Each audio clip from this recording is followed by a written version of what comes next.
My dad missed my graduation for his fiancée, so I missed their wedding. Actually, that's not quite true. I showed up, just not in the way they expected. Dad met Betrayal when I was 15, 6 months after Mom died. She was 28, which made her closer to my age than his. She makes me feel young again, he'd say. Like that justified everything. What it really meant was that I reminded him of Mom, and Betrayal didn't. The changes started small. Date nights became date weekends. Family dinners disappeared entirely. By my senior year, I was eating alone most nights, while Dad and Betrayal went to wine tastings and couples yoga. You're basically an adult now, he'd say when I complained. You don't need me hovering. When graduation approached, I reminded him weekly, sent calendar invites, left sticky notes on his bathroom mirror. June 8th, Dad, 2:00 p.m. You promised you'd be there. He'd nod, check his phone, and assure me he wouldn't miss it for the world. He'd missed everything else that year. My college acceptance, my scholarship interview, even my 18th birthday dinner because Betrayal had tickets to some concert. Then, 3 days before graduation, Betrayal announced they'd booked a surprise trip to Napa for that exact weekend. It's non-refundable, Dad explained apologetically. And Betrayal worked so hard planning it.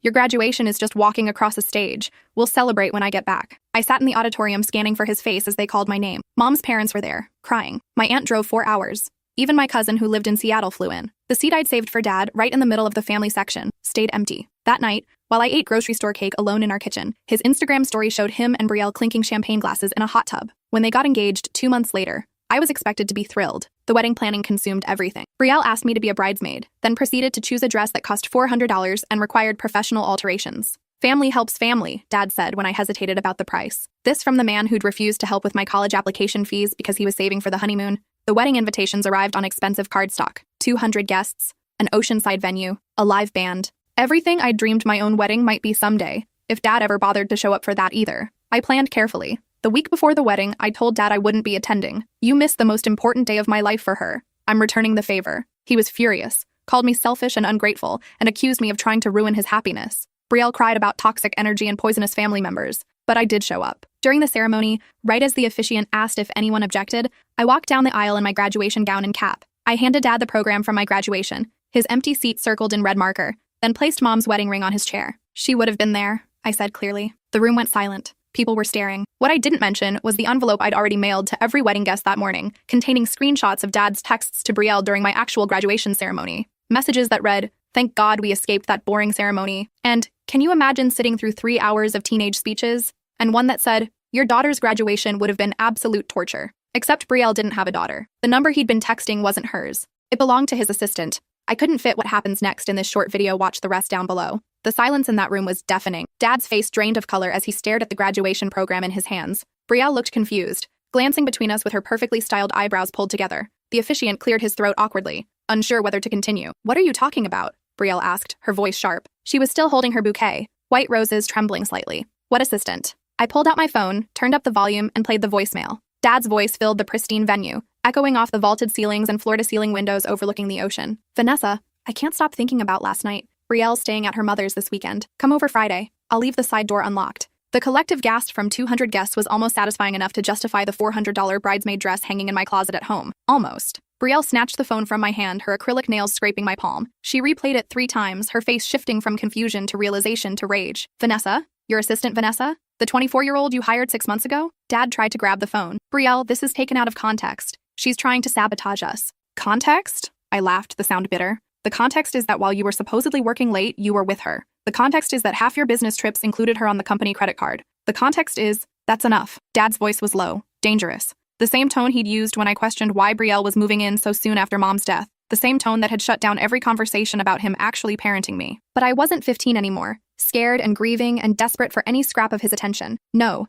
I said clearly. "It's not nearly enough." I pulled out the folder I'd tucked under my graduation gown. 3 months of receipts, hotel bookings, restaurant charges, all from Dad's company account, all submitted for reimbursement, all with Vanessa listed as his guest. I'd gotten them from his home office 2 weeks ago while he and Betrayal were at their couple's massage. December 3rd, the Ritz-Carlton. 2 rooms adjoining. Your anniversary trip with Betrayal was actually the weekend she had food poisoning, remember? Except you weren't in Portland at a conference. You were in San Diego. I walked down the aisle, handing papers to guests in the front rows. January 14th, the weekend Betrayal thought you were visiting your college roommate. You were in Vegas. Vanessa posted photos from the same hotel lobby on her Instagram. She tagged the location. Betrayal was scrolling frantically on her own phone now, pulling up Vanessa's social media. Her hands were shaking. "You said you were at Brett's bachelor party in Seattle that weekend. February 8th, I continued, my voice steady. Dinner at Maestro's. 437. Wine pairing. Vanessa uploaded a photo of the exact wine you ordered. Same night, same restaurant, same table by the window. I paused. That was my 18th birthday. The one you missed because of an emergency client dinner. My aunt stood up from her seat, her face twisted with disgust. She'd driven 4 hours to my graduation, sat with me during the reception, and helped me box up the pieces of my broken relationship with Dad. Richard, is this true? Dad's jaw clenched. For a moment, I thought he might actually confess, might show some shred of the man who used to read me bedtime stories and taught me to ride a bike. Instead, he pointed at me. Get out. You're not welcome here. You've always been jealous of Betrayal, always trying to come between us. Your mother would be ashamed. The words hit like a physical blow. My mother, who'd loved him for 20 years, who'd died slowly of cancer while he'd held her hand and promised to take care of me. My mother, whose wedding ring now sat on his chair, a silent witness to everything he'd become. Don't. My voice cracked. Don't you dare talk about Mom. Betrayal threw her bouquet on the ground, white roses scattering across the aisle. We're done. The wedding is off. Everyone leave. She turned to Dad, her face streaked with mascara. And you can sleep at Vanessa's tonight. I'm changing the locks. She swept past me, her $3,000 dress rustling. Her bridesmaids scrambled after her, shooting me looks that ranged from sympathetic to hostile. The groomsmen stood frozen, unsure whether to comfort Dad or leave. Dad grabbed my arm as I turned to go. You've ruined everything. Everything. Are you happy now? I looked at his hand on my arm, then met his eyes. You ruined it yourself. I just made sure everyone else could see. I pulled free and walked back down the aisle, past the staring guests, past the expensive floral arrangements and the string quartet that had stopped playing. My grandparents caught up with me in the parking lot. Grandma was crying, pulling me into a tight hug that smelled like her rose perfume. Your mother would be proud, she whispered. So proud. We drove to their house, the same house where Mom had grown up, where I'd spent every holiday before she got sick. Grandpa made coffee while I sat at the kitchen table, still in my graduation gown, and told them everything. The missed events, the loneliness, the way Dad had slowly erased Mom from the house and from his life. The assistant named Vanessa, who I'd discovered 3 months ago when I'd used Dad's laptop to print my college essays. I didn't plan to expose the affair, I admitted. I just wanted him to feel something, to understand what it's like to have someone not show up for you. But when I found those texts, and the receipts, and realized he'd been lying to Betrayal too, he made his choices, Grandpa said firmly. You showed courage today. That took strength, but I didn't feel strong. I felt hollowed out, exhausted from carrying 3 months of secrets and 6 months of grief and 18 years of trying to be the daughter he wanted instead of the burden I'd become. My phone started buzzing, text after text, some from wedding guests I barely knew, asking if I was okay, others from relatives I'd never met, telling me I'd crossed a line, one from my cousin in Seattle. Holy shit, you're my hero. Then one from Betrayal. I need to talk to you. Can we meet tomorrow? I stared at the message for a long time before responding. Why? 3 dots appeared, disappeared, appeared again. Because I think we both deserved better than him. The coffee shop Betrayal chose was 20 minutes from both our houses. Neutral territory. I arrived early, ordering a black coffee I didn't really want and claiming a corner table. My hands were shaking slightly. Part of me expected her to show up with Dad, to tell me I'd been wrong, that they'd worked things out and I was no longer welcome in his life. She arrived alone, her hair in a simple ponytail, no makeup. She looked younger without all the wedding preparation, closer to her actual 28 years. She ordered a latte and sat across from me, her hands wrapped around the cup like she needed the warmth. I left him, she said without preamble. Moved my stuff out yesterday while he was at work. My brother helped. I nodded, unsure what to say. I'm sorry. Don't be. She took a sip of her latte, wincing when it burned her tongue. I called Vanessa last night. We talked for 2 hours. She had no idea he was engaged. He told her you were away at college, that he was separated, that the wedding ring was just for show at work. She believed him? Why wouldn't she? He's charming, successful, emotionally available when he wants to be. Betrayal's laugh was hollow. I believed him too. When we met, he told me his marriage had been dead for years, that your mom was cold and distant, that they only stayed together for you. My grip tightened on my coffee cup. That's a lie. Mom loved him. Even at the end, even when the cancer made her mean and scared, she loved him. I know that now. Betrayal pulled out her phone, scrolling to a photo. Vanessa sent me this. It was a text exchange between Dad and Vanessa from 6 months ago. My fiancée doesn't understand me. She's too young, too immature. I made a mistake getting engaged. And another. You're the only one who really sees me. The same things he'd probably said about Mom to Betrayal. The same things he'd say about Betrayal to whoever came next. He's 47, I said quietly. You're 28. I'm 18. Vanessa's 24. Do you see the pattern? Betrayal's eyes filled with tears. I thought I was special. That we had something real. He made me feel alive. Like I was the only person who mattered. She laughed bitterly. God, I sound pathetic. You sound like someone he manipulated. I surprised myself by reaching across the table, touching her hand. He does that. Makes you feel like you're the problem when things go wrong. Like you're asking for too much when you just want basic respect. We sat in silence for a moment. 2 people who'd loved the same man and learned too late that he wasn't capable of loving anyone back. I'm sorry, Betrayal said finally. For everything. For taking up all his time, for the graduation, for the bridesmaid dress, for not seeing what he was doing to you. You didn't know. I should have. She pulled her hand back, wiping her eyes. I was so caught up in being young and in love and having this fancy life that I didn't notice there was a kid in the house who was being neglected. I heard you eating dinner alone. I saw you waiting up for him on your birthday. I told myself it wasn't my place to interfere. The honesty hurt, but it was clean, not like Dad's lies. What are you going to do now? I asked. Move back to Portland. My old roommate says her couch is available until I find a place. Start over, probably get therapy to figure out why I thought dating a man almost 20 years older would end well. She attempted a smile. What about you? College in August. I got into state on a full scholarship. I was going to commute from home, but I trailed off. But home isn't really home anymore. It hasn't been for a while. We finished our coffee, exchanged numbers, and promised to stay in touch. I didn't know if we would. Sometimes people bonded through shared trauma only to drift apart once the crisis passed. But as I watched Betrayal drive away in her packed car,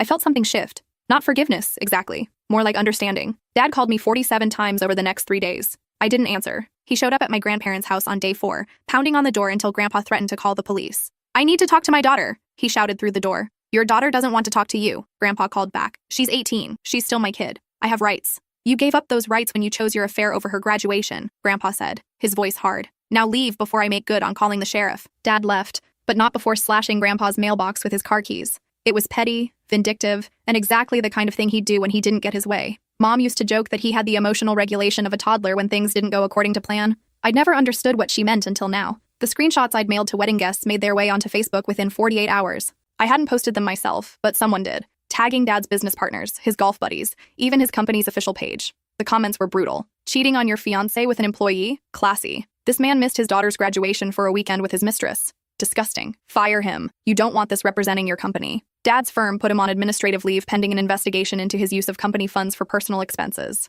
Turned out dating your subordinate while charging dinners to the corporate card was frowned upon. Vanessa quit, moved to Denver, and blocked him on everything. Betrayal filed for the return of her grandmother's engagement ring he'd proposed with, claiming it was given under false pretenses. The legal fees alone would cost him thousands. I watched his life unravel from the safety of my grandparents' guest room, feeling nothing. Maybe I should have felt guilty. Maybe I should have regretted the nuclear option. But every time doubt crept in, I remembered sitting alone on my 18th birthday, staring at my phone, waiting for a call that never came. My aunt set up a lunch with my cousin who'd flown in from Seattle. Her name was Kennedy, and she'd left home at 19 after her parents tried to force her into their church's arranged marriage program. You did the right thing, Kennedy said over sandwiches. Family doesn't get a free pass to treat you like garbage just because you share DNA. Everyone's saying I went too far. Everyone can shut up. She pointed a carrot stick at me. You gave him chances. You communicated clearly. You set boundaries. He ignored all of it. This wasn't revenge. It was consequences. There's a difference. It feels like revenge. Good. It should. He deserves to feel what you felt. Humiliated, forgotten, unimportant. Kennedy softened. Look, I'm not saying you'll feel great about this forever.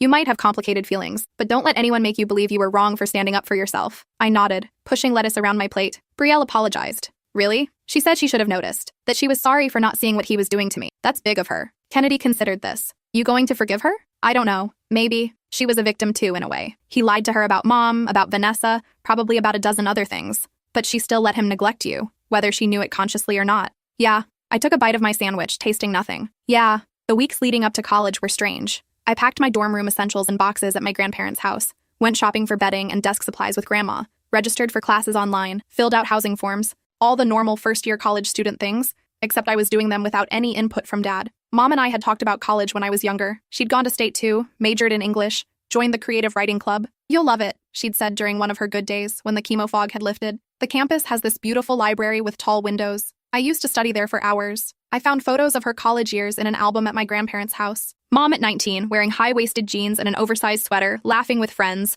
Mom at her graduation, beaming next to her own parents. Mom on the library steps, books tucked under her arm. She was so happy there, Grandma said, looking over my shoulder. Those were good years for her. Before Dad, Grandma hesitated. Your father wasn't always like this. When they first met, he was kind, attentive. He wrote her poems, can you believe that? Sent her flowers for no reason. Your mom thought she'd won the lottery. What changed? Life, I suppose. Stress. He got promoted, started working longer hours. When you were born, he seemed to resent the attention you needed, like he was competing with a baby. She shook her head. Your mom tried everything. Therapy, date nights, counseling through the church. Nothing helped. By the time she got sick, they were basically roommates. He told Betrayal their marriage was dead for years. That mom was cold. Grandma's face hardened. Your mother was the warmest person I knew. Even dying, she made sure you felt loved. Made sure you knew you mattered. She squeezed my hand. Don't let him rewrite history. Don't let him make her into someone she wasn't just to justify his choices. I left for college on a humid August morning. Grandpa loaded my boxes into his truck while Grandma fussed over my first aid kit and whether I'd packed enough socks. My aunt and Kennedy came to see me off, bringing cookies and advice. Call if you need anything, my aunt said, hugging me tight. Anything at all, even if it's just to talk. And don't take crap from your roommate, Kennedy added. Set boundaries early. The drive to campus took 90 minutes. Grandpa helped me move into my dorm room, a tiny space I'd be sharing with a girl named Patricia, who'd left a note saying she'd arrive tomorrow. We set up my bed, organized my desk, hung Mom's photos on the wall. You're going to do great things here, Grandpa said gruffly, pulling me into a hug. Your mom knew it. I know it. After he left, I sat on my narrow dorm bed, surrounded by boxes and the unfamiliar smell of industrial cleaning products, and cried. Not from sadness, exactly. From relief, from exhaustion, from the overwhelming weight of finally being free. My phone buzzed. A text from Dad. I hope you're happy. You've destroyed my life, my career, everything I built. I hope college is worth losing your father over. I blocked his number and unplugged my phone to charge. Freshman orientation was a blur of icebreakers and campus tours. I met Patricia, a biology major from upstate, who immediately asked if I wanted to hang Mom's photos on that side of the room, or would I prefer the window view. We clicked instantly, bonding over our shared hatred of small talk and love of bad reality TV. I joined the creative writing club,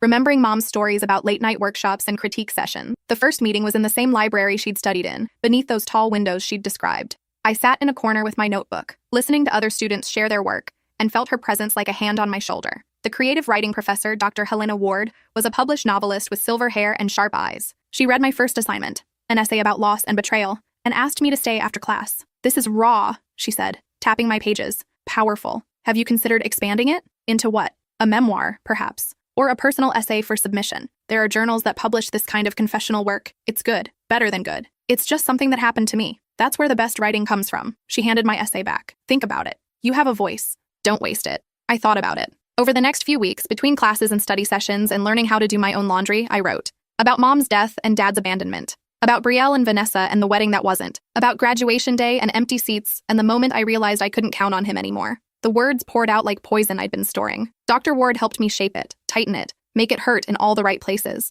By October, I'd finished a 4,000-word essay titled The Empty Chair. I submitted it to a literary journal that specialized in personal narratives. I didn't expect to hear back. Most submissions got rejected, Dr. Ward had warned. But 3 weeks later, I got an email. We'd love to publish your piece in our winter issue. The essay went live in December. Within 24 hours, it had been shared 1,200 times on social media. People commented about their own absent parents, their own broken families, their own moments of standing up. A few literary agents reached out, asking if I had more material. One wanted to discuss a book deal. Dad found the essay 4 days after publication. I know because he created a new email address to contact me, bypassing the block on his old one. You made me look like a monster, he wrote. Aired our private business to the entire world. You've humiliated me in front of clients, friends, everyone I know. Lawyers tell me I might have grounds for defamation. I didn't respond. Instead, I forwarded the email to Dr. Ward, who forwarded it to the university's legal department. They sent Dad a cease and desist letter explaining that truth is an absolute defense against defamation, and that contacting me again would result in a restraining order. He stopped emailing after that. By spring semester, The Empty Chair had been read over 100,000 times.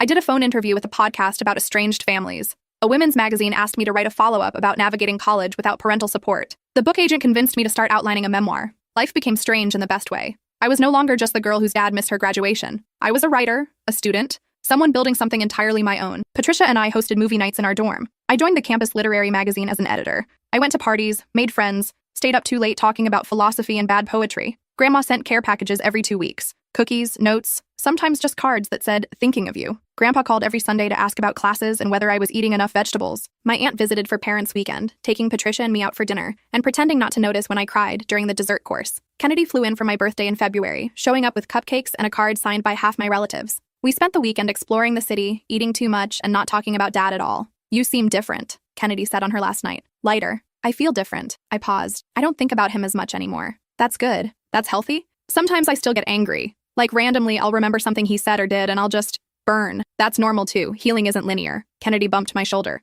But you're doing it. That's what matters. The book agent, a woman named Rachel, called in March. I've got interest from 3 publishers. They want the full proposal by May. Think you can have something ready? What exactly do they want? Your story. All of it. The grief, the neglect, the wedding, the aftermath, how you rebuilt. People are hungry for stories about cutting off toxic family, about choosing yourself. You've got something real here. I spent spring break at my grandparents' house, writing. Grandma brought me tea and sandwiches while I typed at the kitchen table. Grandpa proofread chapters, offering surprisingly sharp editorial notes. This section drags, he'd say, or more detail here. Make us feel it. The proposal came together. 60,000 words about losing my mother, losing my father, and finding myself in the wreckage. 3 publishers made offers. We went with the one offering the biggest advance, $75,000 split over 2 payments. I called my aunt crying. That's more than Dad gave me my entire childhood. That's because you earned it, she said fiercely. You bled for that book. It's yours. I used part of the advance to pay back my grandparents for all the support they'd given me. They tried to refuse, but I insisted. The rest went into a savings account for future tuition and living expenses. For the first time in my life, I wasn't worried about money. Finals came and went. I finished freshman year with a 3.7 GPA and 2 more published essays. Patricia and I signed up to be roommates again for sophomore year. Dr. Ward invited me to be her teaching assistant in the fall. Summer arrived with the kind of heat that made the asphalt shimmer. I got an internship at a local magazine, writing features and learning layout design. In the evenings, I worked on the memoir. slowly building the narrative arc that would take readers from Mom's diagnosis to Dad's wedding to my first day of college. Betrayal reached out in late June. We'd texted sporadically throughout the year, mostly surface-level check-ins. But this message was longer. I saw your essay. I'm proud of you. Also, I'm getting married. For real this time? To someone age-appropriate. I'd love if you could come. The wedding was small, just 30 people at a garden venue in Portland. Betrayal's fiancé was named Owen, a 31-year-old teacher with kind eyes and a gentle laugh. He clearly adored her. The way he touched the small of her back and listened when she talked. The way he'd looked at her wasn't possessive or performative. It was simply present. Thank you for coming, Betrayal said during the reception. I wasn't sure you would. I wasn't sure either, I admitted. But you deserve to be happy. Real happy. Not the fake version Dad sold you. He called me last month. Wanted to meet up. Talk about what happened. My stomach tightened. Did you? No, I told him I'd moved on and he should too. She sipped her champagne. He's dating someone new, apparently. Works at his gym. She's 25. Of course she is. Vanessa warned her. Sent her screenshots of his old messages, told her everything. The girl blocked him immediately.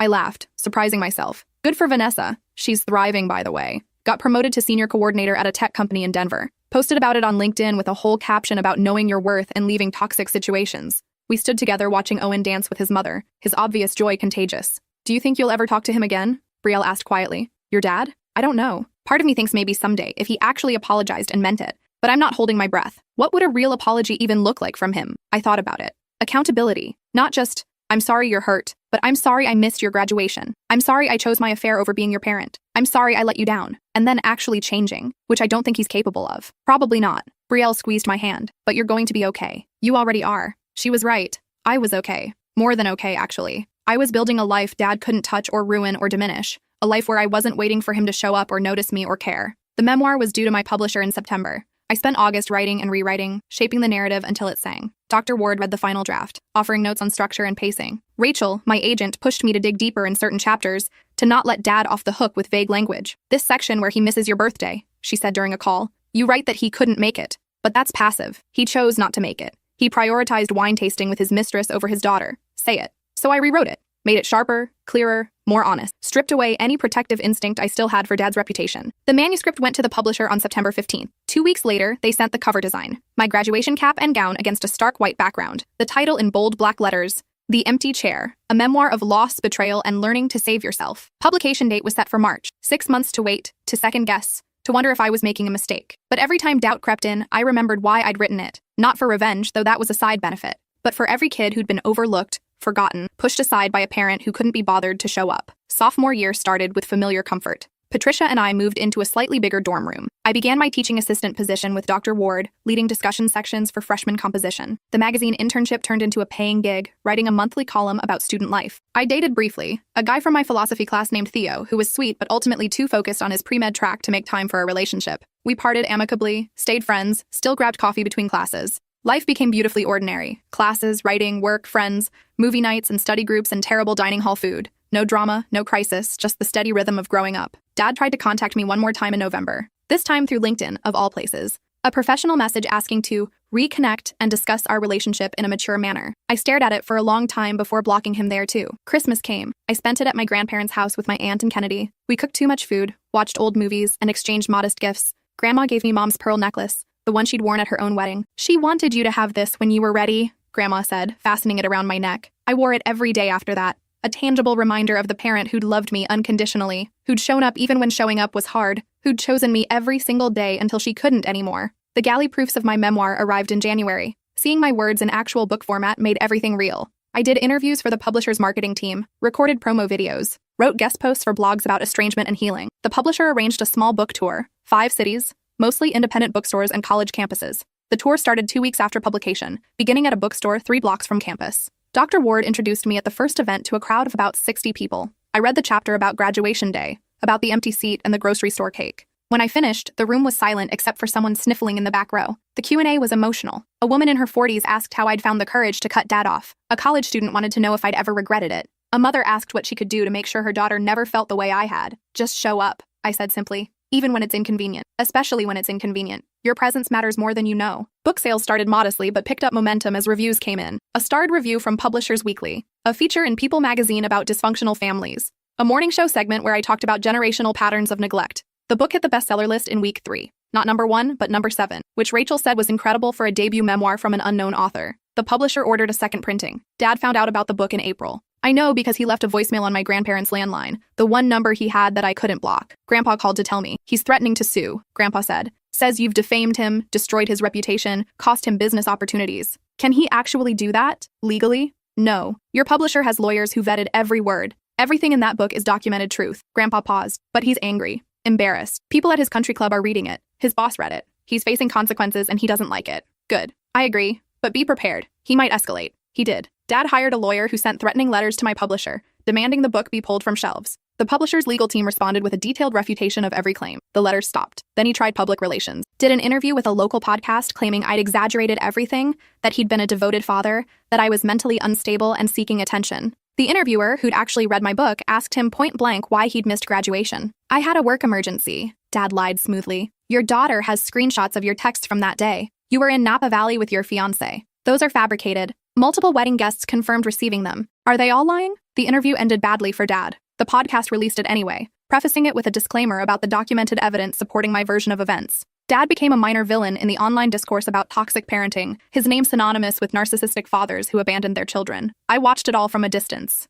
neither celebrating nor mourning. He'd made his choices. These were the natural results. My aunt called in May, her voice tight. Your dad had a heart attack. He's stable, but it was serious. He's asking for you. My hands went cold. Is he going to be okay? Probably. The doctors say it was moderate, not severe, but he's scared. She hesitated. I'm not telling you what to do. I'm just telling you what's happening. I sat with the information for 3 days. Talked to Patricia, to Dr. Ward, to my therapist I'd started seeing sophomore year. Everyone had opinions, but they all boiled down to the same message. Only I could decide what felt right. I visited him on a Saturday afternoon. The hospital was the same one where Mom had died, which felt cruelly poetic. Dad looked smaller in the hospital bed, older. The machines beeping around him a reminder of his mortality. You came, he said, his voice weak. I'm not here to reconcile. I'm here because my aunt called and said you were sick. He nodded slowly. Fair enough. We sat in silence for a moment. He looked at me like he was seeing me for the first time in years. Maybe he was. Your book, he started. Don't. I held up a hand. I don't want to hear that you're sorry unless you actually mean it. And I don't want to hear excuses. I'm not making excuses. He shifted in the bed, wincing. I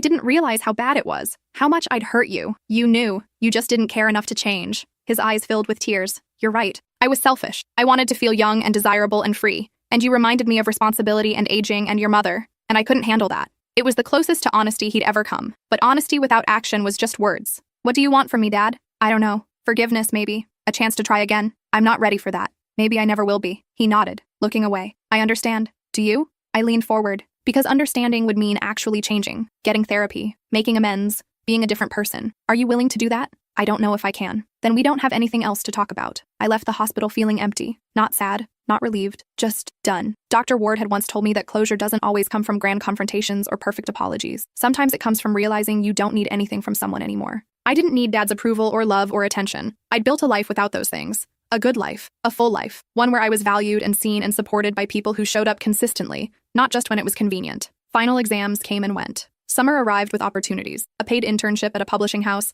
another essay assignment from a major magazine, interest from producers about adapting my memoir into a limited series. Patricia and I got an apartment together for junior year, a tiny 2-bedroom near campus with a leaky faucet and terrible water pressure, but windows that let in beautiful morning light. We painted the walls, hung shelves, made it ours. I heard through my aunt that Dad had started therapy after his heart attack, that he'd broken up with a 25-year-old from his gym, that he was attending a support group for parents estranged from their children. I didn't know if it would last, if the changes were real or just another performance. I didn't particularly care. My life moved forward without him in it. I wrote more, published more, built my career and my relationships. Dated a girl named Ivy from my editing class, someone who made me laugh and challenged my ideas and showed up when she said she would. We were taking things slow, figuring out what we wanted, but it felt healthy in a way my previous relationship hadn't. Grandma got sick in September of junior year. Nothing dramatic, just the slow decline of age. I visited every weekend, helping Grandpa with her care, reading to her from my favorite books. She died peacefully in November, surrounded by family, exactly how she would have wanted. The funeral was large, filled with people whose lives she'd touched.